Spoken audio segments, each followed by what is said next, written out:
Silence please. ఎవరు మాట్లాడద్దు. మహాగురువులు వచ్చినప్పుడు మనం ఉపయోగించుకోవాలండి. దయచేసి ఎవరు మాట్లాడకండి.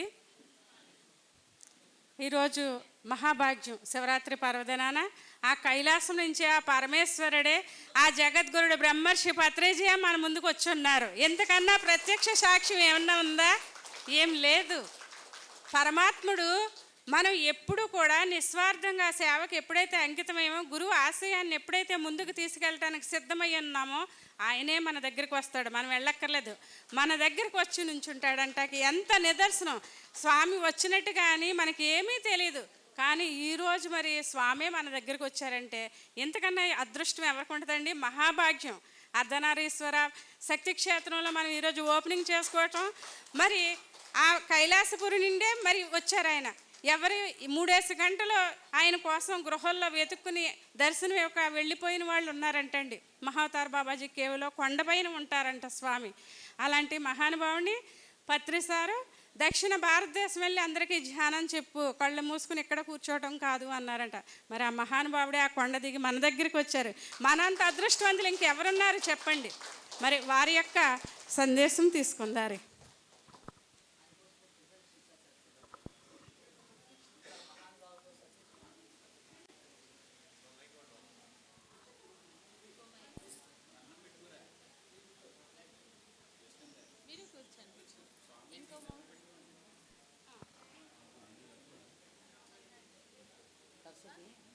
फर्स्ट इंट्रोडक्शन ये अर्धनारीश्वर पिरामिड है। आज ओपनिंग किए हैं अर्धनारीश्वर।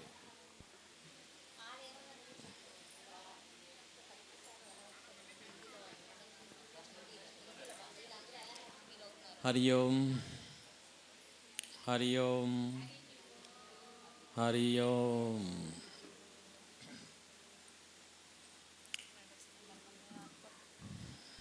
आज महाशिवरात्रि और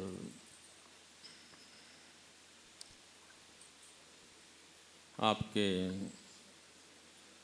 अर्धनारीश्वर पिरामिड का उद्घाटन समारोह आप सबको बहुत बहुत बधाई।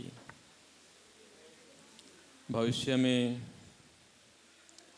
आप लोग इसी प्रकार धर्म के कार्य में सहयोग करते रहें, ऐसा ही हमारा आशीर्वाद है। और समस्त गुरु पंक्ति सनातन धर्म की परम गुरु सद्गुरु परमात्म गुरु सबसे मेरी प्रार्थना है कि इन सब गुरु पंक्तियों का आशीर्वाद आपको प्राप्त हो। हरि ओम हरि ओम हरि ओम। మీ అందరూ ఈరోజు అర్ధనారీశ్వర పిరమిడ్లో కూర్చున్నారు. మహాశివరాత్రి సందర్భంగా ఎప్పుడైతే పిల్లలు ఆరాటపడుతుంటారో గురువులు, సద్గురువులు, పరమాత్మలు తనంతట వాళ్ళే వస్తారు. మీరు పిల్లనవసరం ఉండదు. పిల్లల తాలూకా శబ్దము తల్లికి తెలుస్తుంది, శిష్యుల తాలూకా ఆరాటన గురువులకి తెలుస్తుంది. అలాగా ఈరోజు నేను ఇక్కడికి రావడం జరిగింది.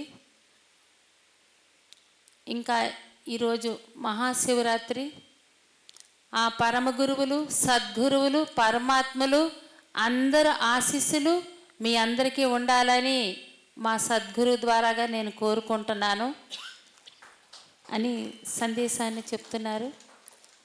सब बोल रहे हैं कि हमारा हिमालय से आज शिवरात्रि है और अर्धनारीश्वर पिरामिड को कैलाशपुरी से ईश्वर स्वयं आए हैं गुरु के रूप में, ताकि हमको नहीं मालूम आप आए हो।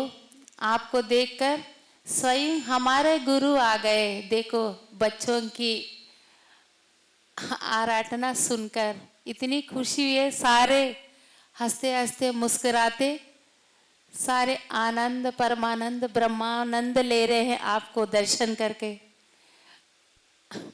उसके बारे में संदेश पूछ रहे हैं। अभी ये शुरुआत है, स्टार्टिंग है ये।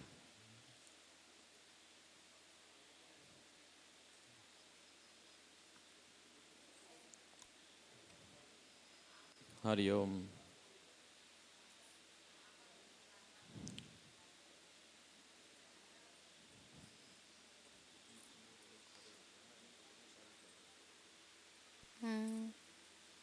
మధ్యలో అలాగా ఎవరు లేకూడదమ్మా.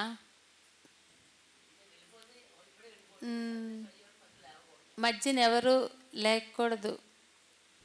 గురువు అంటే ఎవరితో మాట్లాడడం ఉండదు, ఎప్పుడు గ్రూపులో ఉంటారు. ఎవరు దర్శనానికి వెళ్ళినా దర్శనం కూడా ఎవరు.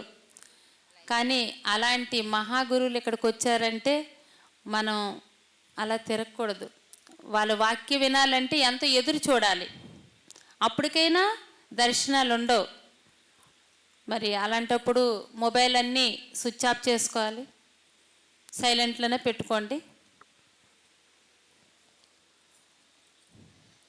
हमें आध्यात्म में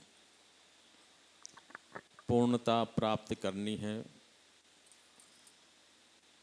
लेकिन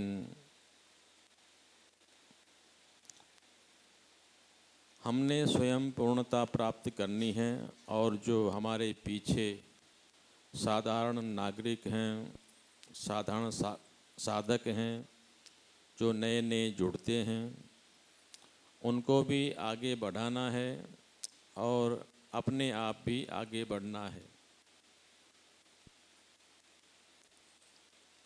आगे कैसे बढ़ेंगे? जैसे एक विद्यार्थी की क्लास फर्स्ट क्लास से शुरू होती है, और सेकंड, थर्ड, फोर्थ, फिफ्थ, एक एक क्लास करके डिग्री प्राप्त कर लेता है। लेकिन हर क्लास को पास करने के लिए उसको बहुत प्रयास करना पड़ता है। निरंतर स्कूल के जितने भी नियम होते हैं, प्रोटोकॉल होते हैं, उनको मानना पड़ता है। इसी प्रकार आध्यात्म की साधना की, क्रिया योग की, ध्यान की कुछ प्रोटोकॉल होते हैं, और उन प्रोटोकॉल को हम सीरियसली नहीं लेते। इसका मतलब हम अपने साथ ही धोखा कर रहे हैं। हमारे पास पूर्णता प्राप्त करने के लिए सारी सुविधाएं हैं। सबसे उत्तम चीज़ हमारा जन्म भारत भूमि में हुआ है, जिसको मृत्युलोक बोलते हैं। जिस भूमि में आकर ब्रह्म की प्राप्ति संभव है, देवता भी आने के लिए तरसते हैं। और ऐसे भूमि में आकर हमें मनुष्य जैसा शरीर मिला है, दुर्लभ शरीर। समस्त देवताओं को ये शरीर संभव नहीं है। इसका हमने पूर्ण उपयोग करना है इस जीवन में, और इसीलिए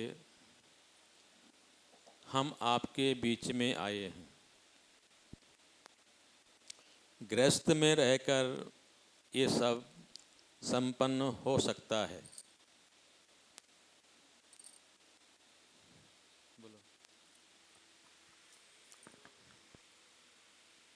అంటే ఇది మొదటిసారి మీరు చూస్తున్నారు, కానీ మీకు నేను ఎన్నో జన్మల్లో మనం శిశు గురువులుగా సంబంధం మనకుంది. మీరేంటంటే ఇదే మొదటిసారి అని అనుకుంటున్నారు. ఏ కారణం లేకుండా నేను ఇక్కడికి రాను, మీరు ఇక్కడికి రారు, మీకు నాకు కలయిక అనేది ఉండదు. జన్మ జన్మాలు గురు శిష్యుల బంధం అనేది ఉంటుంది. ఎప్పుడైతే శిష్యులు ఇంకా సరైన స్థితికి వెళ్ళకుండా ఉంటారో వాళ్ళ వెంట పడుతూనే ఉంటాడు గురువు. వాళ్ళు ఎక్కడుంటే అక్కడికి వెళ్తాడు గురువు. నేను ఎక్కడా మీరెక్కడా, ఇక్కడికి నాకు మీరేమైనా పిలిచారా? నా అంతటా నేనే కదా వచ్చాను. కానీ ఎవరికీ తెలియదు నేను ఎలాగొస్తున్నాను అనేది. అది మాకు మాత్రమే తెలుస్తుంది. అలాంటి సాధన మీరు చేసినప్పుడు సమయము చాలా ఆసన్నం ఇప్పుడు అయిపోతుంది కాబట్టి ఉన్న సమయాన్ని బాగా సన్విజ్ఞం చేసుకుంటూ సాధన అనేది ఎలా చేయాలో అలాగ సాధన చేసి గురువు అంటే ఎవరు, నేను ఎందుకు వచ్చాను అని మీలోకి మీరు ప్రవేశించి దానికి సమాధానం మీ దగ్గరే దొరుకుతుంది. అలాగ సాధన చేయాలి. అలాగ ఊర్ధ్వముఖంలో మనం ప్రయాణించాలి. మనలో మనం ఉండాలి. ఈ భూమిపైన జన్మ తీసుకున్నారు అని అంటే అన్ని జీవులు జన్మ తీసుకున్నాయి, కానీ అందరూ జ్ఞానాన్ని పొందలేరు. ఒక మానవుడే పొందగలడు. ఆ మానవ జన్మ మీకు దొరికింది ఈ పృథువులోన. ఇంతకన్నా ఇంకేం కావాలి? నారాయణ్ణి మనం అభ్యాసించి సంపూర్ణంగా మనం దర్శనం చేసుకునే భాగ్యం ఒక మానవుడికే దొరికింది. మానవ జన్మ దొరికింది కాబట్టి సాధన సమయంలోన చక్కగా ఎలా సాధన చేయాలో అలా సాధన చేసుకోవాలి. సాధన చేసినప్పుడు 2వ క్లాసు 5, 10th, ఇంటర్, డిగ్రీ ఇలాగ ఉంటుంది కాబట్టి ఎవరు ఏ స్థితిలో ఉన్నారో తెలుసుకొని ఇంకా ఉన్నత స్థితికి వెళ్ళడానికి ప్రయత్నించాలి. అక్కడే ఆగిపోకుండా అందరూ ఒకేలాగా సాధన కాదు. 2వ క్లాసులు 10వ క్లాస్కి వెళ్ళారు, 10వ క్లాస్కి వెళ్ళాక 2వ క్లాసుకి రాలేరు. కాబట్టి ఎవరు ఎంతవరకు ఉన్నారో వాళ్ళు తెలుసుకొని సాధన అనేది పెంచాలి. ఎన్నో 5,000 జన్మాలు కాకపోతే ఒక యోగిగా రారు. మీరు అన్ని జన్మలు ఎత్తారు కాబట్టి యోగ స్థానములో యోగులతో కలుస్తున్నారు. మీరంతా తపస్సు చేస్తున్నారు. ఆ జన్మలో మీరు మహర్షులు, మీకు తెలీదు, మాయలో ఉన్నారు. ఆ మాయ తెర తీసుకోవడానికి ధ్యానం అనే గురువుగారు వచ్చి మీకు ధ్యానం అనే మార్గానికి తీసుకొచ్చారు. అంతకన్నా భాగ్యం ఇంకెవరికి కావాలి? మీరు గత జన్మంలో సాధన చేశారు కాబట్టి ఈ జన్మంలో ధ్యానం అనే మాట మీ చెవిలో పడ్డాది. మీరైతే సామాన్యులే కాదు, ధ్యానాన్ని ఇంకా పెంచాలి. సరికాని సమయంలో చూసుకుంటూ ఎప్పుడు సాధన చేయాలి, ఎలా చేయాలి, చాలా వరకు మీరు విన్నారు, ఆచరించడమే తక్కువ ఆచరిస్తున్నారు అని చెప్తున్నారు. ఇప్పటి వరకు మీరు వింటూనే ఉన్నారు కదా, ఎందరు గురువులతో కలిశారు. వినడం ఎంతో, ఆచరించడం అనేది 10 రెట్లు వస్తుంది మనకి. మరి ఇందులో ఉన్న వాళ్ళంతా ఎవరు ఏ స్థితిలో ఉన్నారో ఒకసారి వాళ్ళలోని వాళ్ళని అమర వేసుకుంటూ సాధన పెంచమని చెప్తున్నారు.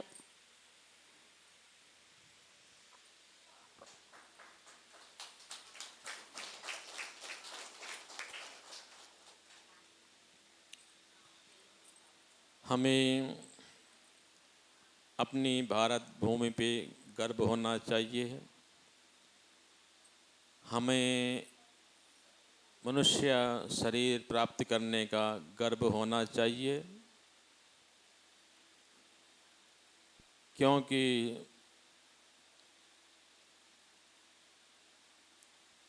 गुरु दीक्षा, दान, यज्ञ, तीर्थ,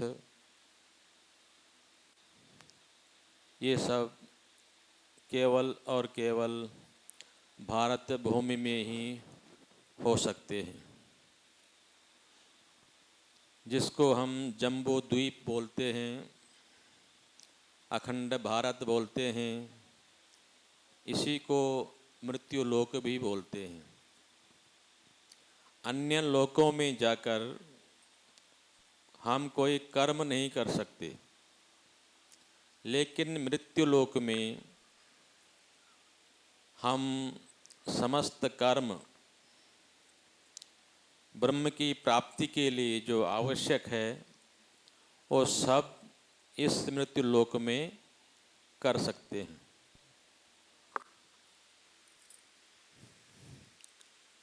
మానవ శరీరాన్ని మనకి ప్రాప్తి అయిందని అంటే బ్రహ్మ ప్రాప్తి గురించి మానవ శరీరాన్ని మనం పొందాము. శ్రీమన్నారాయణమూర్తి, ఆ పరమశివుడు, బ్రహ్మదేవుడు అందరూ కూడా కొన్ని కర్మలు చేయాలంటే శరీరం కావాలి అని కోరుకుంటారట. ఎంతో ఋషులు మహాయజ్ఞం చేసి ఎన్నో దాన ధర్మాలు, ఎన్నో యాగాలు ఎన్నో చేయాలంటే మానవ శరీరం కావాలి. అలాంటి ఉత్తమైన మానవ శరీరం మీకు దొరికింది. ఋషులు మహాయోగులు పుంగవులు కూడా ఒక తల్లి గర్భం, ఒక ఉత్తమైన స్త్రీ శుద్ధ గర్భం మాకు ప్రాప్తిస్తే మేము మానవ శరీరాన్ని దాల్చుకుంటామని ఎదురు చూస్తున్నారు. మరి అలాంటి శరీరం మీకు ప్రాప్తి అయింది కనుక బ్రహ్మ ప్రాప్తి చేసుకోవాలి. ఎందుకనంటే మీ తల్లిదండ్రులందరూ ఉత్తమ గర్భంలోనే మీరు జన్మించారు, లేకపోతే మీకు జ్ఞానం అనేది రాదు. ఈరోజు జ్ఞానం అనే మాట మీ చెవిలోకి వచ్చిందంటే మీ తల్లిదండ్రులు కూడా జ్ఞానులే. అలాంటి ఉత్తమ మాతృత్వ గర్భంలో మీరు జన్మించారు. మీరు అప్పుడు ఋషులు. అందుకే మీ తల్లిదండ్రులు కూడా జ్ఞాని గర్భంలోనే ఒక జ్ఞాని జన్మిస్తారు. ఈ శరీరం ఎంతవరకైతే ఉందో కర్మలు చేయడానికి, ఆ కర్మలు మనము మంచి కర్మలు చేసుకోవాలి. ఇలాంటి కర్మలు ఇప్పుడు ఇది ఒక అర్ధనారీశ్వరుడు పిరమిడ్ అని అంటే ఇప్పుడు అందరూ యోగుల్లాగా ఇక్కడ కూర్చున్నారు. ఈ శబ్దం వినాలంటేనే అది ఎవరికి నచ్చుతుంది? ఆ శబ్దం ఒక ధ్యానము, ఒక సాధన, సజ్జనుల చేత సాంగత్యం అనేది ఎవరు వింటారు? యోగులేని. యోగులు అంటే వాళ్ళకు కూడా యోగం రావాలి. ఆ యోగం మీకు వచ్చింది, ఆ యోగాన్ని వినియోగించుకోవాలి.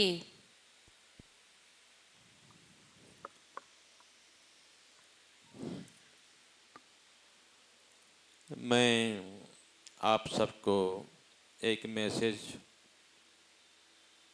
देने आया हूँ कि आप सब बहुत महान हैं। आप सब अपना मूल्यांकन नहीं कर पाते। अनेकों जन्म में आपने अनेक प्रकार से साधना की है और गुरु को पता होता है कि कौन मेरे साथ कब कितने समय साधना की है।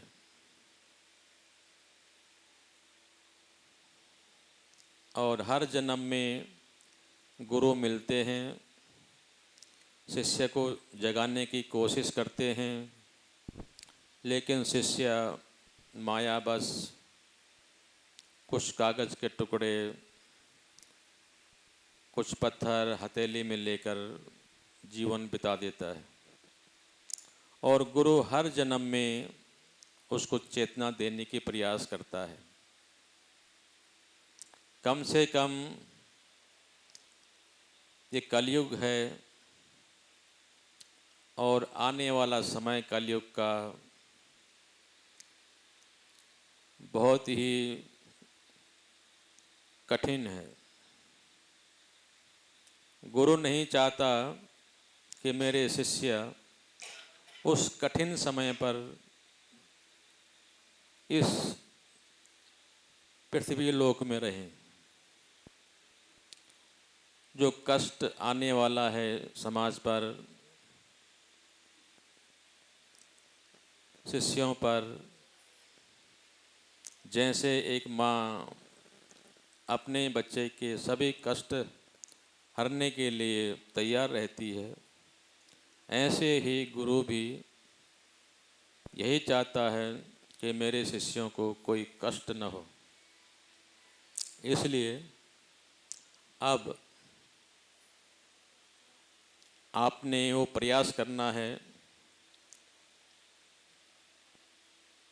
कि आने वाले समय में हम ब्रह्म की अनुभूति कर सकें, अहम ब्रह्मास्मि का एहसास कर सकें और पर ब्रह्म परमेश्वर सच्चिदानंद स्वरूप योग माया ब्रह्म तत्व की हम प्राप्त कर सकें। నాకు మీ అందరిది చూసి చాలా ఆనందం కలుగుతుంది. మీరు నన్ను చూసి పొంగిపోతున్నారు అంటే గురు స్వరూపమని. కానీ నా పిల్లల దగ్గరికి నేను వచ్చాను అని నాలో నేనే పొంగిపోతున్నాను. నేను మీకు చెప్పినా అర్థం కాదు. ఎంతమంది పిల్లలు నాకు ఎదురు చూస్తున్నారు. ఈ రాబోయే కలియుగంలో చాలా కష్టాలు, ఈ కష్టాల నుంచి వీళ్ళకి విముక్తి చెయ్యాలి, సరైన దారిలోకి తేవాలి అని గురువు ఆరాటన.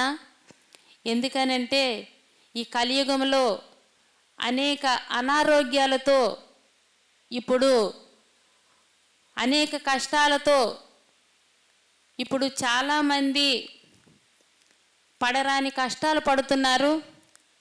ఒక యోగిల యుండు కూడా వాటిని ఎదిరించుకోలేకపోతున్నారు అని గురువుకి బాధ అనిపిస్తుంటుంది.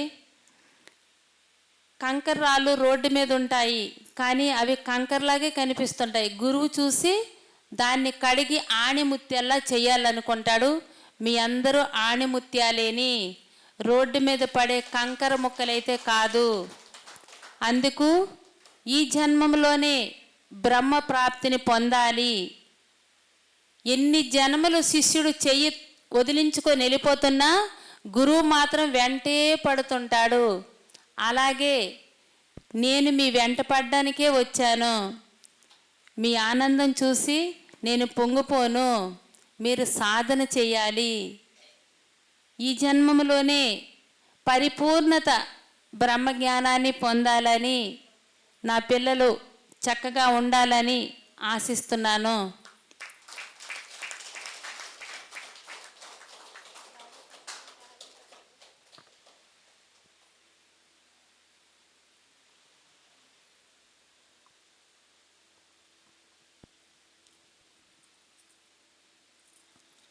गुरु और भगवान में कोई अंतर नहीं होता है। गुरु और भगवान में कोई अंतर नहीं होता।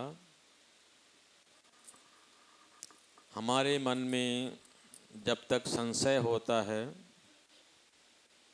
तो हम गुरु से जुड़ नहीं पाते। ताली बजाना, गुरु को फूल चढ़ाना, गुरु की पूजा करना, एक सामाजिक रूप से ठीक है, सम्मान करना चाहिए गुरु का।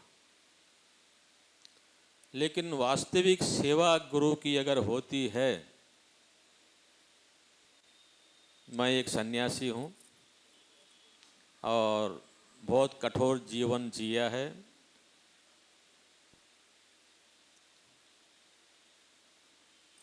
असली सेवा गुरु की, गुरु ने जो आज्ञा दी है उसको जो अक्सर पालन करता है, वास्तव में वही सेवा होती है। భగవంతుడు గురువు ఎవరైతే భావిస్తారో భగవంతుడే గురువు, గురువే భగవంతుడని భావనలో నుండాలి. గురువుకి పాదాలు కడిగి పువ్వులు దండలు అలంకారం చేసి, ఇంకా గురువు మాట్లాడుతుంటే చప్పట్లు కొట్టి, అది కాదు. గురువుకి ఎలాగుండాలంటే శిష్యుడు మళ్ళీ వాడు గురువు అవ్వాలి. గురువుకి పాదాలు కడిగిసినంత మాత్రాన నా పిల్లలు, అది సమాజానికి చూపించడానికి మాత్రమే. సమాజ గౌరవాన్ని మీరు సరిదిద్దుకుంటున్నారు, కానీ మీ ఆత్మశుద్ధి చెయ్యాలి. అన్నిటికన్నా ఒక గురువు ఏం చెప్పారు, ఆ గురువు చెప్పే విధి విధానము దాన్ని పట్టుకుంటూ ఎరుకుతో ఉండి అనుక్షణం గురువు నాతో ఉన్నారు అని మీరు ఉండాలి. అంటే సాధన అలా చేస్తుండాలి. సాధన చేసి అనుక్షణం అంటే ప్రతి ఒక్క చూపు కూడా ఒక జ్ఞానిలాగే చూడాలి, ఆడే మాటలు కూడా ఒక జ్ఞానిలాగే ఆడాలి. ఎవరితో మౌనంగా ఉంటారు అని అనుకుంటారు, కానీ మనసులో ఎన్నో భావనలు ఉంటాయి. మౌనం ఎందుకు దానికి? ఆ భావనలే అనేస్తే సరిపోద్ది కదా. కానీ ఒక ఆణిముత్తులా ఉండాలి. ఒక జ్ఞాని అవ్వాలంటే మనోభావనల ముందు మార్చుకోవాలి. ఈ కళ్ళుతో చూపు దృష్టి, దానికి కూడా ఏంటి చూస్తున్నామో ఎలా చూస్తున్నామో అని గమనికలో ఉండాలి. ప్రతిరోజు మనం కర్మ చేస్తుంటామో, ఏ కర్మ చేస్తున్నామో ఎలా చేస్తున్నామో ఒక్కసారి 24 గంటలను మనం చేసే ప్రతి ఒక్క పని విశ్లేషించుకొని చర్చించుకోవాలి. అప్పుడు కానీ నువ్వేం చేసావో నీకు అర్థం కాదు. నీలో నువ్వు ప్రశ్నించుకుంటుండాలి. సరికాని పనులు చేస్తే సరిదిద్దుకోవాలి. ఇంకా ఈరోజు నేను చక్కగా చేశాను, ఇంకెలాగే చేస్తాను అని అనుకోవాలి. ప్రతిరోజు వాడికి వాడే ప్రశ్నించుకుంటుండాలి.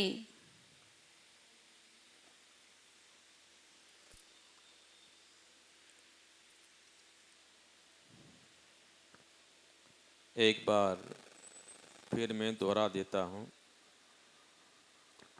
गुरु की सेवा वो होती है, गुरु जी ने जो आज्ञा दी, गुरु जो आज्ञा देता है अक्सर उसका जो पालन करता है, असली सेवा गुरु की वही होती है. గురు ఎప్పుడైతే ఆదేశించుంటారో పదే పదే దానికి నమరం వేసుకుంటూ దాన్ని పాటించాలి.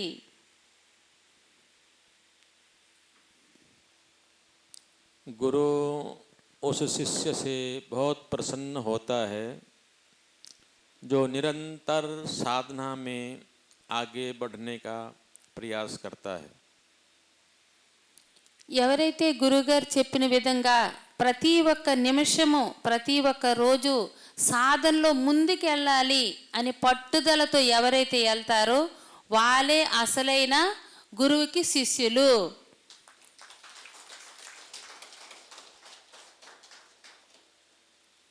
गुरु को शिष्य का धन, शिष्य की दी हुई कोई वस्तु से कोई लगाव नहीं रहता. केवल और केवल एक ही इच्छा गुरु की होती है कि कई जन्मों से ये मेरे साथ है, कुछ दिन रहता है फिर छोड़ के चला जाता है, तो इस बार मैं इसको ब्रह्म तक पहुंचा ही दूंगा. गुरु की जिम्मेदारी होती है. बाकी जो सामाजिक मान सम्मान, इससे गुरु को कोई मतलब नहीं होता है. గురువు గారు ఎప్పుడైనా ధనము ఇంకేవైనా మనకి అడిగారా? ధనము కానీ డబ్బు కానీ వస్తువులు వస్త్రాలు కానీ దేనికి ఆశించరు గురువు. ఏదైనా ఎప్పుడైనా ఆశించారా? ఏది ఆశించలేదు. ఏంటి ఆశిస్తారంటే ఎన్నో జన్మల నుంచి బ్రహ్మ ప్రాప్తి చెయ్యాలని తపన పడుతున్నాను, కానీ ఈ బిడ్డ మరి చేరలేకపోతున్నాడు, అయినా నా నుంచి తప్పించుకుంటున్నాడు అని ఆ గురువు బాధపడుతుంటాడు. అది శిష్యుడికి మాత్రం తెలియదు, గురువుకే తెలుస్తుంటుంది. ఈ జన్మములోనైనా సరిగ్గా సాధన చేసి గురువాక్య ఏదైతే గురువుగారు చెప్పారో అది అరుక్షణం నాతో గురువు ఉన్నారు అనే భావనతో ఉండాలి.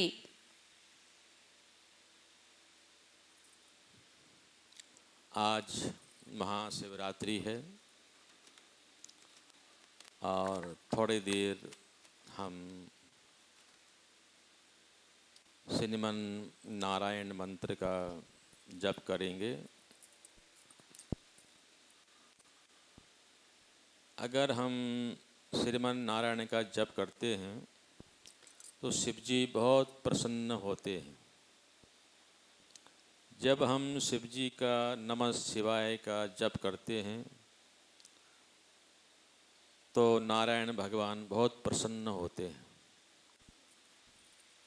ఈరోజు మహాశివరాత్రి శివుడికి ఆ పరమశివుడు జపం చేసేది నారాయణ మంత్రమేని, నారాయణ మంత్రం పఠిస్తే పరమశివుడు చాలా ఇష్టపూర్వకంగా మనందరినీ దయదాక్షులతో చూపిస్తారు. నారాయణ మంత్రం కాసేపు అందరము పఠిద్దామా? మహాశివరాత్రి ఆ నారాయణుడు కూడా శివుడు మంత్రమే పఠిస్తారు. ఈరోజు అందరం నారాయణమూర్తిని స్మరణ చేసుకుందాం కాసేపు. भजमन नारायण नारायण नारायण, భజమన్ నారాయణ నారాయణ నారాయణ, भजमन नारायण नारायण नारायण, భజమన్ నారాయణ నారాయణ నారాయణ, श्रीमन्नारायण नारायण नारायण, శ్రీమన్నారాయణ నారాయణ నారాయణ, शंभो नारायण नारायण नारायण, శంభో నారాయణ నారాయణ నారాయణ, लक्ष्मी नारायण नारायण नारायण, లక్ష్మీ నారాయణ నారాయణ నారాయణ, शंभो नारायण नारायण नारायण, శంభో నారాయణ నారాయణ నారాయణ, भजमन्नारायण नारायण नारायण, భజమన్నారాయణ నారాయణ నారాయణ, भजमन्नारायण नारायण नारायण, భజమన్నారాయణ నారాయణ నారాయణ, ब्रह्मा नारायण नारायण नारायण, బ్రహ్మ నారాయణ నారాయణ నారాయణ, शंभो नारायण नारायण नारायण, శంభో నారాయణ నారాయణ నారాయణ, शंभो नारायण नारायण नारायण, శంభో నారాయణ నారాయణ నారాయణ, शंभो नारायण नारायण नारायण, శంభో నారాయణ నారాయణ నారాయణ, शंभो नारायण नारायण नारायण, శంభో నారాయణ నారాయణ నారాయణ, शंभो नारायण नारायण नारायण, శంభో నారాయణ నారాయణ నారాయణ, भगवती नारायण नारायण नारायण, భగవతి నారాయణ నారాయణ నారాయణ, నారాయణ भगवती नारायण नारायण नारायण భగవతి నారాయణ నారాయణ నారాయణ श्रीमन्नारायण नारायण नारायण శ్రీమన్నారాయణ నారాయణ నారాయణ भजमन्नारायण नारायण नारायण భజమన్నారాయణ నారాయణ నారాయణ भजमन्नारायण नारायण नारायण భజమన్నారాయణ నారాయణ నారాయణ भजमन्नारायण नारायण नारायण భజమన్నారాయణ నారాయణ నారాయణ शम्भो नारायण नारायण नारायण శంభో నారాయణ నారాయణ నారాయణ शम्भो नारायण नारायण नारायण శంభో నారాయణ నారాయణ నారాయణ हरि ओम नारायण नारायण नारायण హరి ఓం నారాయణ నారాయణ నారాయణ हरि ओम नारायण नारायण नारायण హరి ఓం నారాయణ నారాయణ నారాయణ हरि ओम नारायण नारायण नारायण హరి ఓం నారాయణ నారాయణ నారాయణ हरि ओम नारायण नारायण नारायण హరి ఓం నారాయణ నారాయణ నారాయణ हरि ओम नारायण नारायण नारायण హరి ఓం నారాయణ నారాయణ నారాయణ हरि ओम नारायण नारायण नारायण హరి ఓం నారాయణ నారాయణ నారాయణ हरि ओम नारायण नारायण नारायण హరి ఓం నారాయణ నారాయణ నారాయణ हरि ओम नारायण नारायण नारायण హరి ఓం నారాయణ నారాయణ నారాయణ हरि ओम नारायण नारायण नारायण హరి ఓం నారాయణ నారాయణ నారాయణ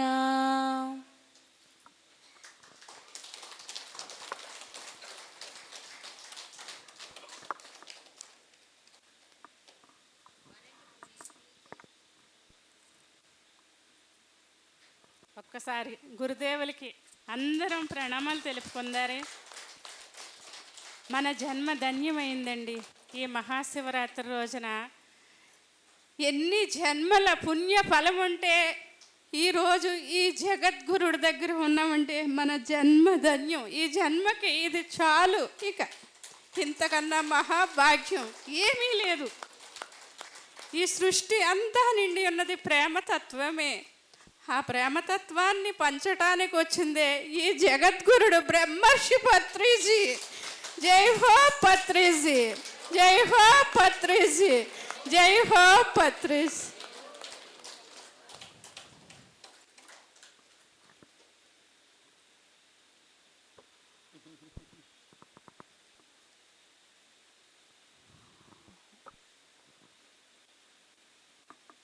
ముందుగా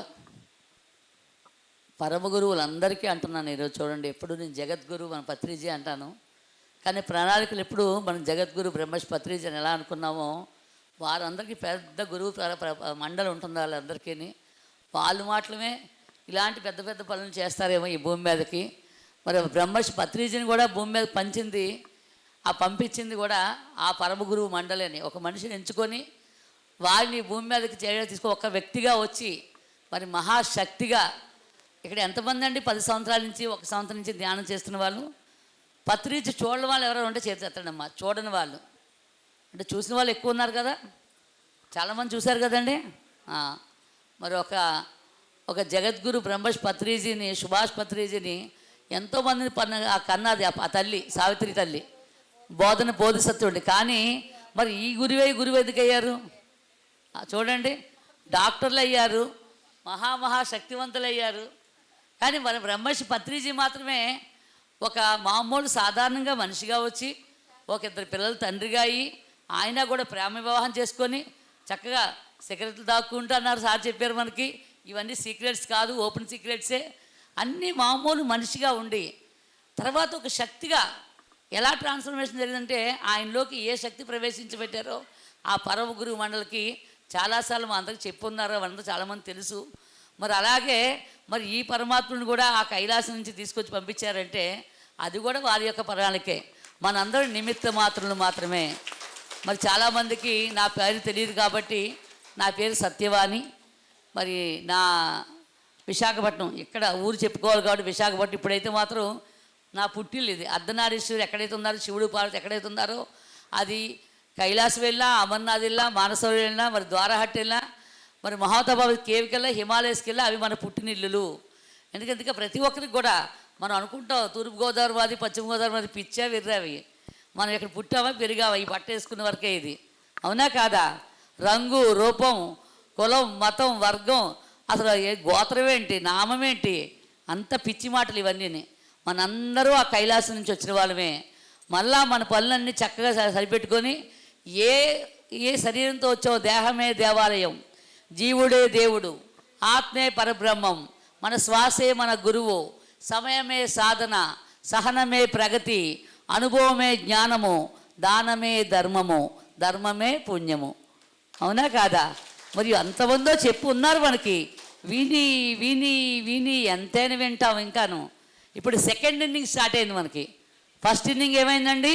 ధ్యానం అంటే శ్వాస మీద ధ్యాస, ధ్యానం అంటే హాయిగా కూర్చోండి, ఎలాగైనా కూర్చోండి, స్థిర సుఖాసనం వేసి కూర్చోండి, కాలు చాపుకొని కూర్చోండి. మరి స్కూల్కి వచ్చిన పిల్లలు ఫస్టే సబ్జెక్ట్ ఎక్కువ చేస్తే ఏం చేస్తారు? పారిపోతారు. అందుకని పత్రిజీ ఏం చేశారు? అందరికీ ఒకటే మంత్రం, శ్వాస మీద ధ్యాస. సరళంగా, సహజంగా ప్రతి ఒక్కరికి చదువురాని పామరుడు కూడా అర్థమయ్యే రీతిలో ఎంత అద్భుతంగా చెప్పారండి. మరి ఆ మహాగురువుకి ఎంత చెప్పినా ఎన్ని చప్పట్లు కొడితే సరిపోవవి. బాధ్యత తీసుకోవాలి మనందరం కలిసి. ఇలాంటి శక్తివంతమైన పెరుగుళ్ళు ఊరు వాడవాడ కడుతున్నామంటే మరి దానమే ధర్మము, ధర్మమే పుణ్యం ఉందా లేదా? ఎంతమంది దానం చేస్తే ఈ పెరుగుబడి శక్తి క్షేత్రం రెడీ అయింది చెప్పండి. ఆ రోజు టైం సమయం రాలేదు. ఇంకా సారు కొబ్బరికాయ కట్టి 10 సంవత్సరాలు అయినా 5 సంవత్సరాల సమయం వచ్చాకే అవుతాయి అవి. వారేవి అయ్యో నీ కొబ్బరికాయ కొట్టాను కాబట్టి ఇంకా అవ్వలేదంటే ఇప్పుడు అన్నారా మిమ్మల్ని ఎప్పుడైనా? మీరు ఎవరు తప్పు మిమ్మల్ని ఏమైనా దండించారు ఎప్పుడైనా? దండించరు. అవునా కాదా అండి? శిక్షణ ఇస్తారు గురువులు, ఎప్పుడు కూడా శిక్షించరు. మీరు అడుగుకుంటున్నారు కదా శిక్షలు అవుతున్నాయి మీకు. ఆ వెంకటేశ్వర స్వామికి తలనీళ్ళు ఇద్దాం అనుకున్నానండి, మా మనవడికో మా కొడుక్కో పెళ్ళి అయితే ఇవ్వలేకపోయామండి, ఏం చేస్తాడు ఏంటో. భయంతో ఉన్నాళ్ళు ఎంతమంది చేతులు ఎత్తండి. దేవుడు అంటే భయం ఉన్నవాళ్ళు చేతులు ఎత్తండి. అబ్బా భయం ఎవరికి లేదా? దేవుడు అంటే భక్తే ఉందా? భక్తి ఉన్న వాళ్ళు చేతులు ఎత్తండి. పోనీ కొందరు ఇలాగే ఎత్తుతున్నారు.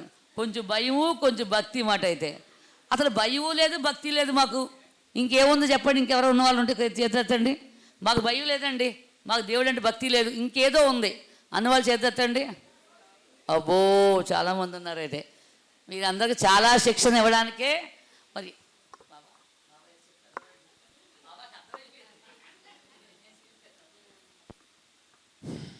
आज महाशिवरात्रि है और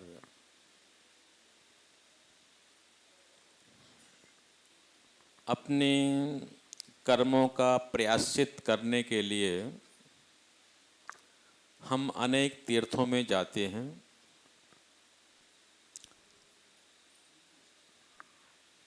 और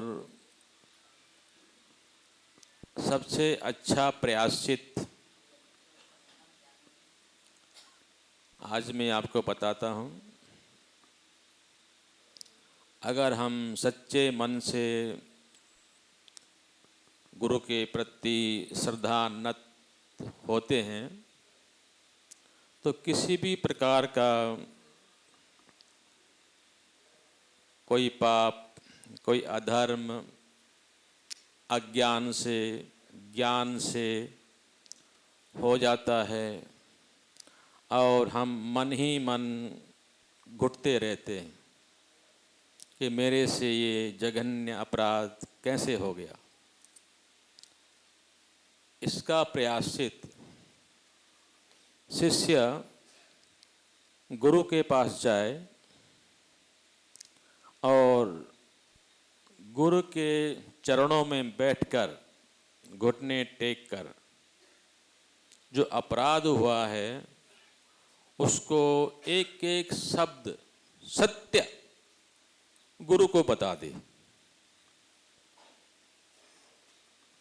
लेकिन बताने के बाद दोबारा वो अपराध न करे तो गुरु उसी वक्त उसके उस पाप से मुक्त कर देता है। ఈరోజు మహాశివరాత్రి ఎన్నో తీర్థయాత్రలు తిరుగుతారు. అంటే మన కర్మలు దద్మం కావాలి, మనకి ముక్తి కావాలి అని. మనం చేసే కర్మలు దద్మం కావాలి అంటే తీర్థయాత్రలు తిరిగినంత మాత్రాన కాదు. గురుపాదం ఎప్పుడైతే పట్టుకుంటారో గురువు దగ్గర మనం ఇంకా సాధనకు ముందుకు వెళ్ళలేము, ఇంకెన్నో కర్మలు ఉంటాయి, ఎన్నో సమస్యలతో మనము కష్టాలతో ఎన్నో బాధలతో మనం అల్లాడిపోతుంటాము. అవన్నీ గురువు దగ్గరికి వెళ్ళి మోగాలేసి గురుదర సాష్ట నమస్కారంతో మాకు ఇలాగ అవుతుంది, మేము ఈ జన్మని ఏం చేశామో మాకు ఇవన్నీ జరుగుతున్నాయి, గురువుగారి దగ్గర ఎప్పుడైతే మనం సరెండర్ అయిపోతామో అప్పుడు గురువు చూసి వాడికి ఎలా దారి చూపించాలో చూపించి అన్ని నుంచి విముక్తి చేసేవాడు ఒక గురువే అని. మీరు ఎన్ని తీర్థయాత్రలు తిరిగినా ముక్తి అనేది మీకు దొరకదు, గురుపాదం పడితేనే. ఎప్పుడైతే గురువు దగ్గర మనము అన్నీ మనం ఏం చేసుంటామో అన్నీ మనస్ఫూర్తిగా విప్పి ఎప్పుడైతే మనం సరెండర్ అయిపోయి పాదాలు పట్టుకుంటామో అప్పుడు మన విముక్తి అవుతాయి అని సందేశాన్ని ఇస్తున్నారు.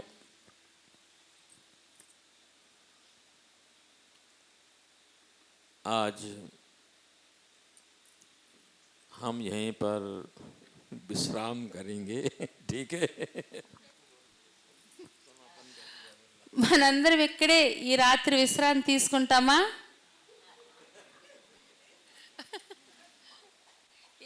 చెప్పాలి, ఇక్కడే ఉంటామా అందరము?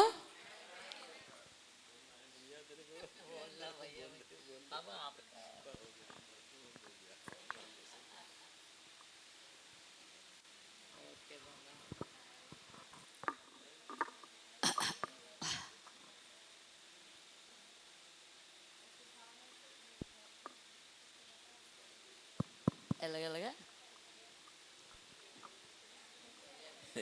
सरस्वती नहीं छोड़ने हम।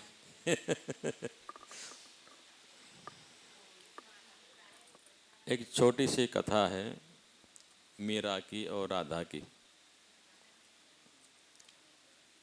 मीरा की और राधा की कथा है, बहुत मार्मिक कथा है।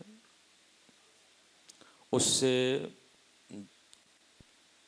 जितनी बार सुनो, स्मरण करो तो बहुत ज्ञान प्राप्त होता है। भगवान श्री कृष्ण साक्षात सशरीर धरती लोक पर थे। उनके साथ गोपियाँ भी थी, गोप भी थे, राधा भी थी और राधा की एक परम सहेली थी ललिता। राधा की परम सहेली थी ललिता। तो और राधा कृष्ण से बहुत प्रेम करती थी, अनन्य श्रद्धा थी उसकी। ललिता को थोड़ा डाउट था कि कृष्ण राधा से ज़्यादा प्रेम करते हैं, मेरे से कम प्रेम करते हैं। कई बार ललिता ने राधा को बोला,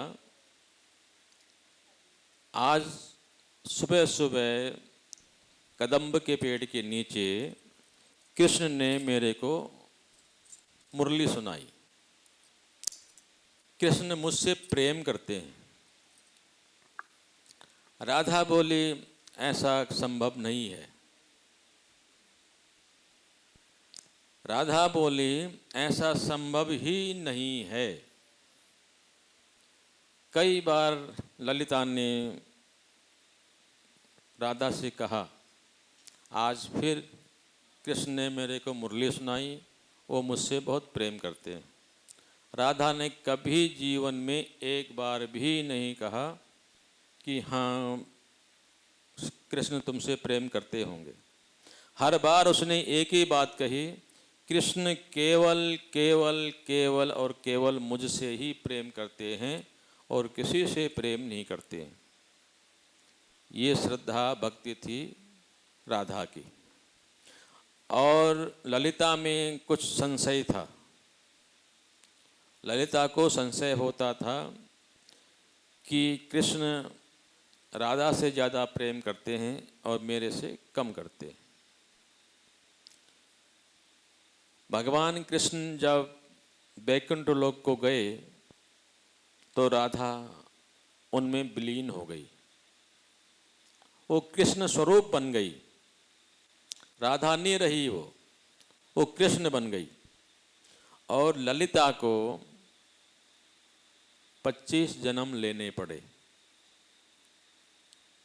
25वें जन्म में राजा भोज की रानी बनी। कृष्ण भक्ति वो करती थी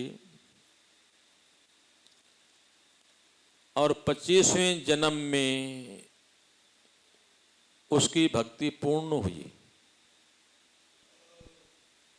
और राजा भोज के महल से बाहर आ गई। सब कुछ छोड़ दिया, मान सम्मान यश ऐश्वर्य शर्म लाज, लोग क्या बोलेंगे, राजा की रानी है, सड़कों में नाच रही है।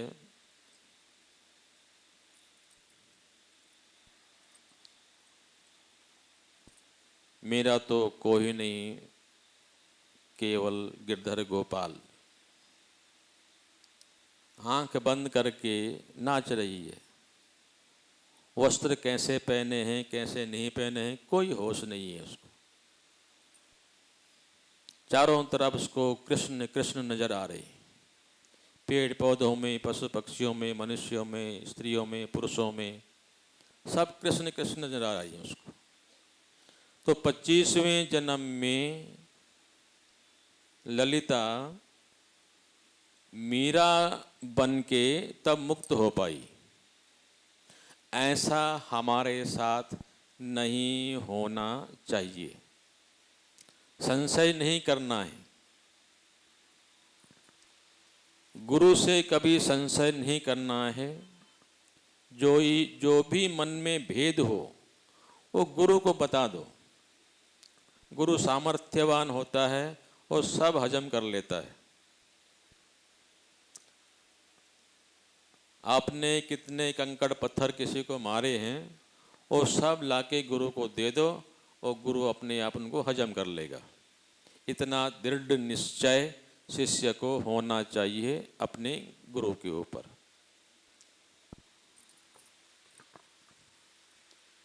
మనలో భావన అనేది ఎలాగుండాలంటే కృష్ణుడి మీద రాధకు ఉన్నంత భావన ఉండాలి. రాధ ఎప్పుడు పొన్న చెట్టు కింద మురళి గానం నాకే వినిపిస్తున్నారు, ఇంకెవరికి కాదు అనే భావనతో ఉండేది. అన్ని పక్షులు, జీవరాశులు, అలాగే రాధా స్నేహితురాలు లలితమ్మనే ఉండేవారట. ఆ మడివరట ఎప్పుడు రాధకే వినిపిస్తున్నారు. ఈరోజు రాధమ్మ నేను కూడా మురళీ గానం విన్నాను అనేదట. నా కృష్ణుడు నాకు తప్ప ఇంకెవ్వరికి వినిపించడు, అసలు ఎవ్వరికి వినిపించడు అనేదట. లేదు రాధమ్మ నేను విన్నాను అయినా వినిపించడు కదా, అసలు మా కృష్ణుడు నాకు తప్ప ఎవ్వరికి వినిపించడు అంత దృఢ సంకల్పంతో రాధ కృష్ణుని ప్రేమించిదనమాట.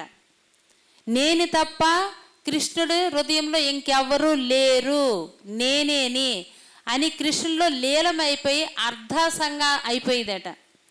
అప్పుడు లలిత ఎంతైనా రాధకే మురళీగానం వినిపిస్తున్నారు, నాకు వినిపించడం లేదు అనే భావన అటు వచ్చేసిందట. ఎప్పటికీ భగవంతుడి మీద నాకే సొంతం, నాకే సర్వం అని భావన ఏ భక్తురాల మీద అయితే ఉండదో, లలితమ్మలాగా 25 జన్మలు ఎత్తిందట కృష్ణుడి ప్రసన్నుని చేసుకోవడానికి. 25 జన్మలు కృష్ణ భక్తురాలకే జన్మించిందట. ఎందుకంటే భావన, ఈ భావన మారుతూ మారుతూ మారుతూ రాజస్థాన్లో రాజపుత్రిగా మీరాబాయిలా జన్మ తీసుకుందట. 25వ సంవత్సరం మీరాబాయిగా. ఆ మీరాబాయి ఏం చేసింది ఆ జన్మంలోన?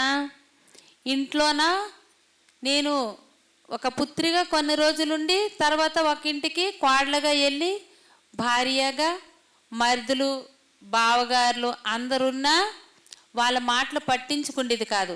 నేనేదో చెయ్యాలి, నేనేదో పొందాలి, నేను ఇది కాదు, నా స్థితి ఇది కాదు, నా ఇల్లు ఇది కాదు, నాది అసలైంది ఏదో ఉంది అని అరుక్షణమట అమ్మ తపన పడేదట. అంటే ఏదో నాకు లోటు ఉంది, ఏదో నేను పొందాలి, ఏదో నేను పొందాలి, నేను పొందింది ఏదో ఉంది. కృష్ణుడికి గాన గీతముతో ఆమె 24 సంగీత గానాలతో మొరలు వినిపిస్తూ, అప్పటికైనా అమ్మకట ఎప్పుడు కృష్ణుడే కనిపించేవాడట. ఈ శరీరం మీద బట్టలు కూడా ఉన్నాయా లేవా అని ధ్యాస కూడా ఉండేది కాదట. ఎక్కడ చూసినా, ఏ స్తంభాన్ని చూసినా కృష్ణుడే, ఏ గోమాతలో చూసినా కృష్ణుడే, ఏ వృక్ష పక్షుల్లోనూ చూసినా కృష్ణుడే, భర్తలోనూ కూడా కృష్ణుడే.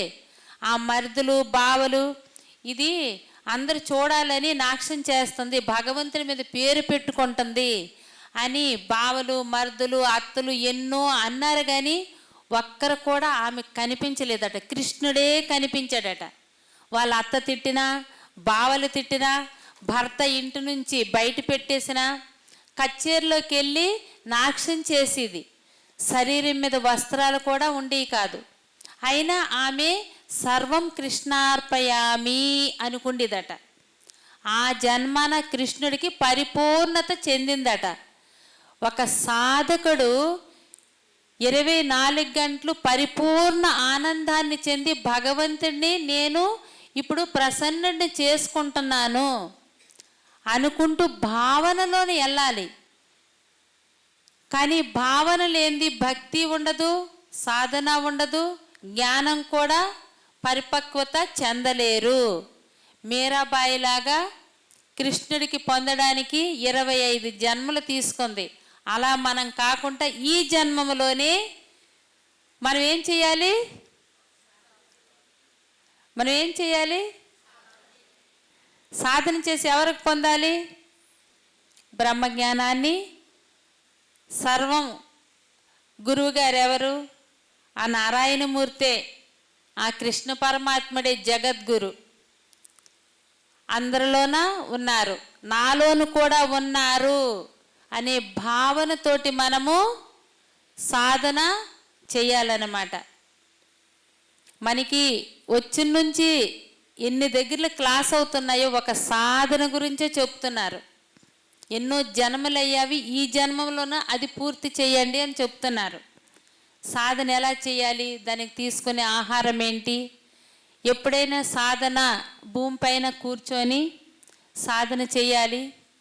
ఒక ఆసనం వేసుకుంటూ కుర్చీల మీద ఇలాగా కూర్చొని సాధన చేయకూడదు, అది సరికాదు. ఆ సాధన బ్రహ్మ ప్రాప్తి కావాలంటే సరైన సాధన మనము చెయ్యాలి. పద్మాసనమైన, అర్ధాసనమైన, సుఖాసనమైన వేసుకొని ఒక ఆసనం వేసుకొని దానిపైన కూర్చోవాలి. ఇక్కడ కుర్చీల మీద కూర్చొని సాధన చేస్తే ఇది సాధన కాదు. అనారోగ్యులు మాత్రమే, వృద్ధులు మాత్రం వాళ్ళు కూర్చోలేని సమయం అప్పుడు ఇలా కూర్చోవాలి.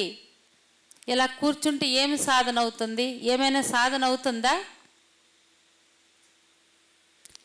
పత్రిజ గురువుగారు చెప్పారు శ్వాస మీద ధ్యాస పెట్టాలి అని.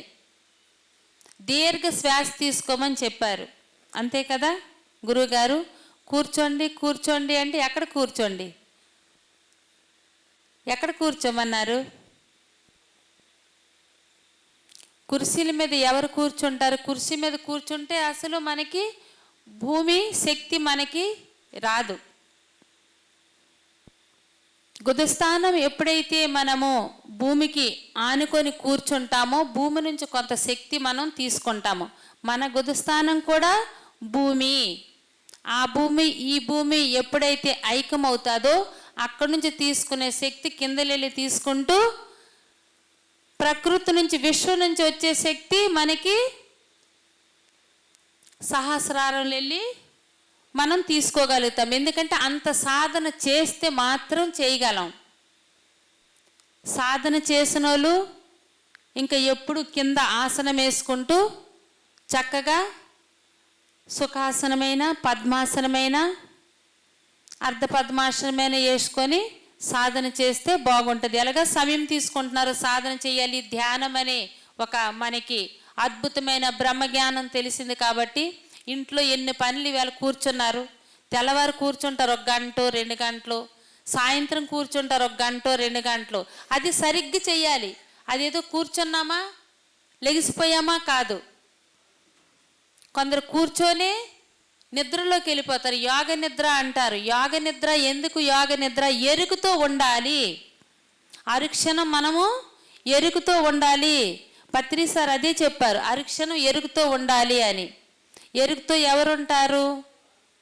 మూలాధారానికి అధిపతి వినాయకుడు, పార్వతీదేవి మనకి శక్తినిస్తుంటుంది. ఆ వినాయకుడు జ్ఞానం అనే బెత్తంతో ఆ తండముతోటి మనకి సహస్రారానికి రాముడు అరణ్యవాసం చేస్తుంటే లక్ష్మణుడు ఎరుకుతో పవనతనయుడు తన వాయువుతో సహస్రారానికి అభిషేకం చేస్తుంటాడు ప్రతిరోజు. లింగాభిషేకము అది మనం సాధనలో కూర్చొని చెయ్యాలి. సాధన సాధన అనే మాట వచ్చింది, వస్తుందా?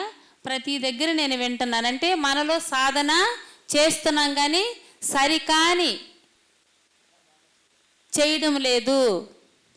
అలాగ మనం కింద కూర్చొని సాధన చేస్తే చాలా బాగుంటుంది. ఆరోగ్యం బాగులేని మాత్రం కుర్చీలోన చెయ్యొచ్చు. వాణి మేడం గారు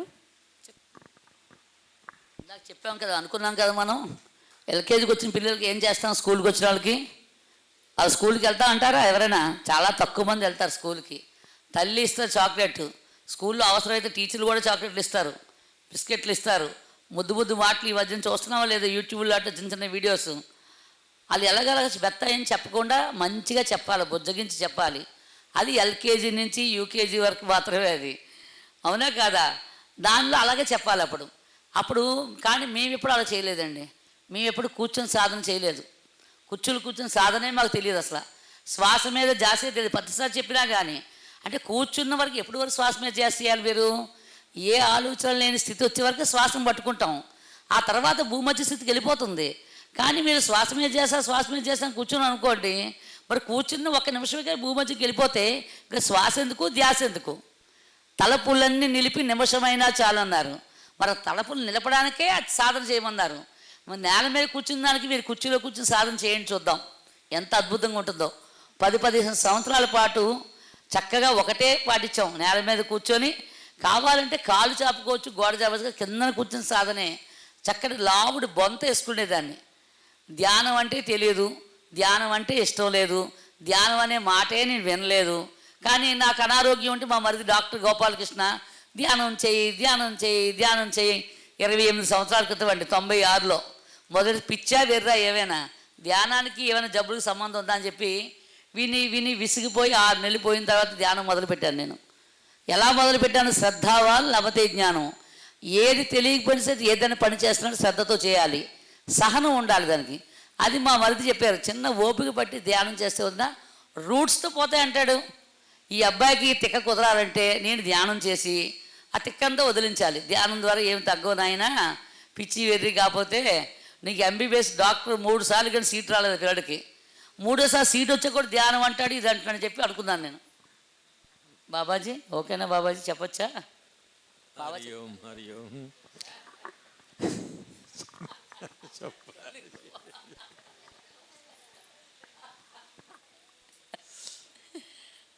आज शिवरात्रि के उपलक्ष्य में अवसर पर मैं भगवान शिव से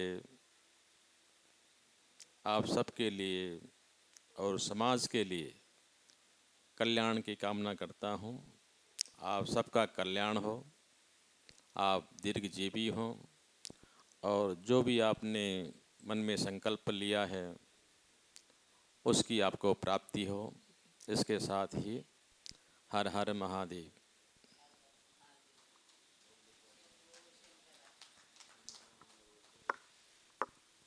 ఈరోజు మహాశివరాత్రి సందర్భంగా అంతా నా పిల్లలు కూర్చొని ఉన్నారు.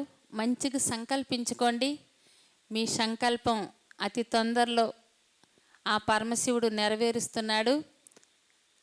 అందరూ మీరే కాదు, విశ్వంలో ఉన్న వాళ్ళంతా నా పిల్లలే. అందరినీ ఆ పరమశివుడు ఆశీస్సులు ఉంటాయి. చక్కగా సంకల్పించుకోండి అని చెప్తున్నారు.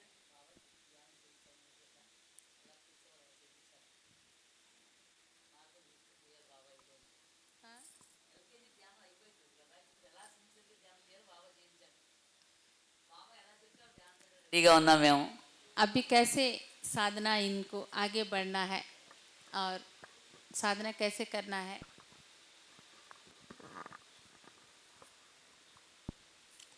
साधना करने के लिए स्वस्थ शरीर,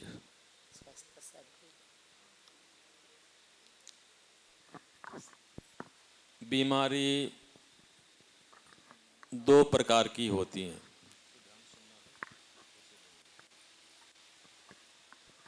बीमारी दो प्रकार की होती हैं, एक शारीरिक बीमारी होती है और एक मानसिक बीमारी होती है। दोनों प्रकार की बीमारी शरीर में नहीं होनी चाहिए।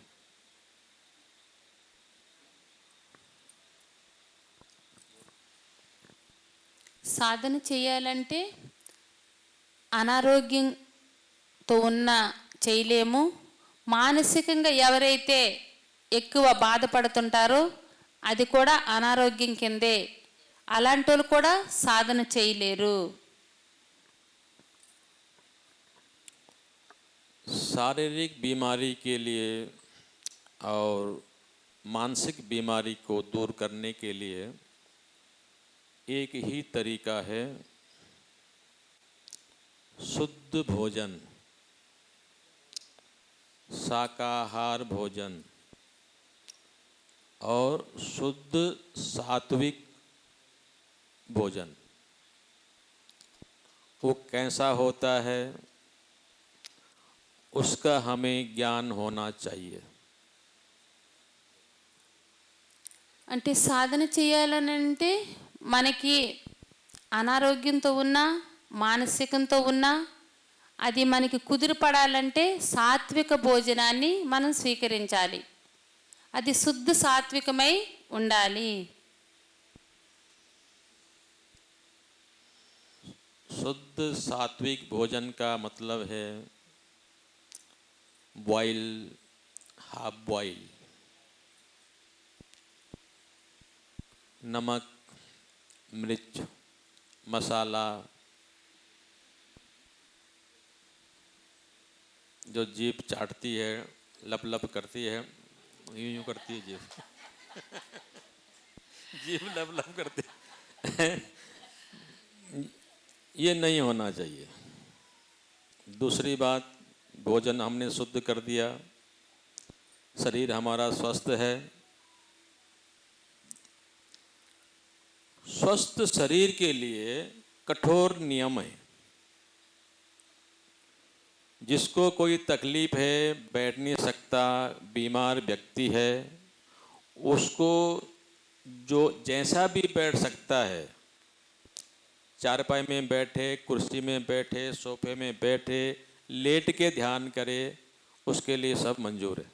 लेकिन जिस साधक का शरीर स्वस्थ है उसके लिए कोई क्षमा याचना नहीं है। स्वस्थ शरीर से स्वस्थ काम करो।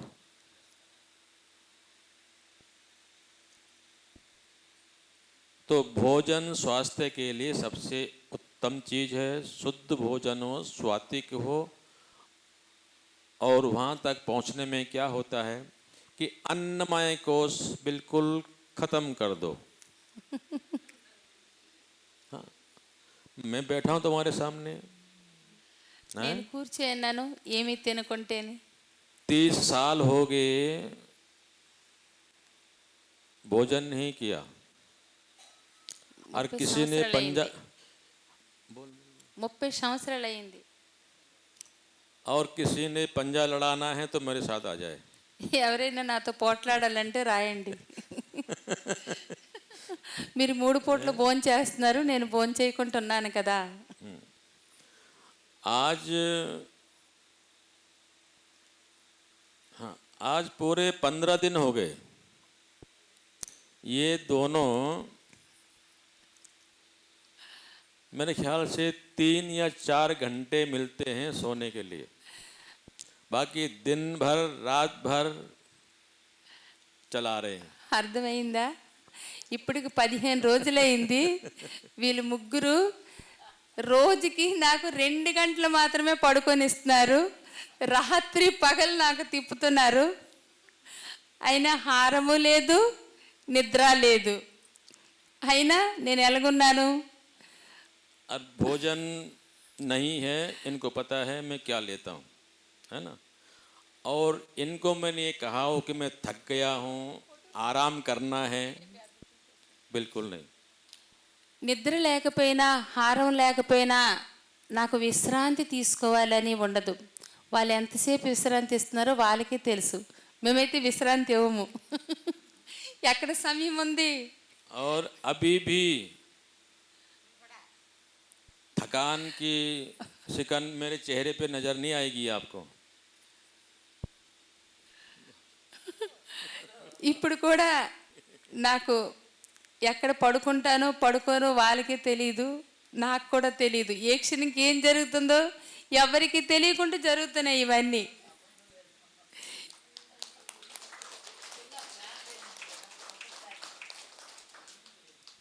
ये मैंने अनुभव किया है कि हम बहुत गलत फहमी में रहते हैं। एक बहुत कम शब्दों में उदाहरण देता हूँ मैं आपको। ताकत कहाँ से आती है? శక్తి ఎక్కడి నుంచి వస్తుందో అతి సున్నితంగా మీకు చెప్తాను। గురుజీ మనందరికీ శక్తి ఇచ్చేస్తారు। ताकत कहाँ से आती है?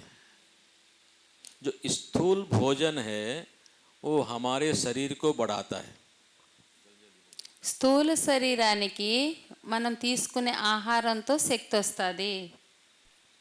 भोजन शरीर को बढ़ाता है, ताकत नहीं देता। భోజనము శరీరాన్ని పెంచేస్తుంది కానీ శక్తి ఇవ్వదు। अब इसका प्रमाण क्या है? बॉडी बिल्डर खूब खाते हैं ना, खूब ఎక్కువ తింటారు मोटे కదా। होते हैं, यूं करते हैं लेकिन जब वो ताकत लगाते हैं, वजन उठाते हैं, तो उस वक़्त वो सांस अंदर रोक के तब वजन उठाते हैं। ఏదైనా మనం ఎత్తాలంటే ఊపిరి గట్టి పట్టుకొని కదా పైకి ఎత్తాము। ఏదైనా వెయిట్ పట్టుకొని ఎత్తామనుకో ఊపిరి పట్టుకుంటే పైకి ఎత్తగలము, ఊపిరి పట్టుకోకుండా లేపలేం పైకి। आप भी ट्राई करो, 5-10 किलो वजन उठाना हो तो बिना सांस रोके नहीं उठा सकते। 5 కేజీలు 10 కేజీలు ఎత్తాలంటే ఊపిరి బిగించుకుంటూ మనం పైకి ఎత్తగలము, ఊపిరి పట్టుకుంటా పైకి ఎత్తలేం। इसका मतलब क्या है? దాని అర్థం ఏంటి? सांस माने वायु, వాయువు, हवा, గాలి. हवा को ही प्राण बोलते हैं। గాలికి ప్రాణం అంటారు. हवा नहीं मिलेगी तो हम 2 मिनट से ज़्यादा जी नहीं सकते। గాలి లేకపోతే 2 నిమిషాలు కూడా మనం ఉండలేము. अन्न नहीं मिलेगा तो 10, 20, 50 दिन हम जी सकते हैं। అన్నం దొరకపోయినా 10-15 రోజులు జీవించగలం. तो उस प्राण वायु के लिए शरीर में जगह बनानी है। ఆ ప్రాణవాయువు గురించి శరీరంలోన దాని గురించి స్థానం సంపాదించాలి. और जगह कब बनेगी? जब ये हमारा सेफ्टी टैंक खाली होगा। ఎప్పుడు దానికి మనము స్థానం ఇవ్వగలము? ఈ సెప్టిక్ ట్యాంక్ ఫుల్గా నింపేస్తుంటే ఆ శ్వాసను కింద వరకు ఎక్కడ నువ్వు లాగుతావు? ये खाली करना पड़ेगा। అది ఖాళీ చేయాలి. तो खाली होगा तो उसमें हवा भरेगी, वायु बहेगी, जिसको हम प्राण बोलते हैं। అది ఎప్పుడైతే ఖాళీ చేస్తే ఆ ప్రాణవాయువు అనేది కిందకి వెళ్ళి అప్పుడు మనకి ప్రాణవాయువు అంటాము. जिसको हम प्राण ऊर्जा बोलते हैं। ప్రాణశక్తి అంటాము దానికి. उसके बाद ही कुंडलिनी ऊर्ध्वगामी होती है। అప్పుడు మనకి కుండలి ఊర్ధ్వముఖం నుంచి ప్రారంభమవుతుంది. इतना मोटा मोटे मांस के नीचे कुंडलिनी के चक्र दबे हुए होते हैं। ఆ తినే ఆహారం మనకి మాంసకృతులు లోన ఉండి ఆ కుండలిని అణిచేస్తుంటాయి. जब वो घटेगा, जैसे किसी पानी के पाइप के ऊपर पत्थर रख दो तो पानी आगे जाना रुक जाएगा। ఎప్పుడైతే నీరు పైపులో వెళ్తుంటుంది కదా, దాని మీద ఒక రాయి పెట్టామంటే నీరు మరి ముందుకు వెళ్ళదు, అక్కడే ఆగిపోద్ది అనమాట. ఇప్పుడు మనం అలా పెట్టేస్తున్నాము. साधक के शरीर में वसा नहीं होनी चाहिए। ఒక సాధకుడికి అవి అలా ఉండకూడదు. इसमें समय लगता है। దీనికి కొంత సమయము పడుతుంది. एक आहिस्ता आहिस्ता आहिस्ता वहाँ तक पहुँचना है।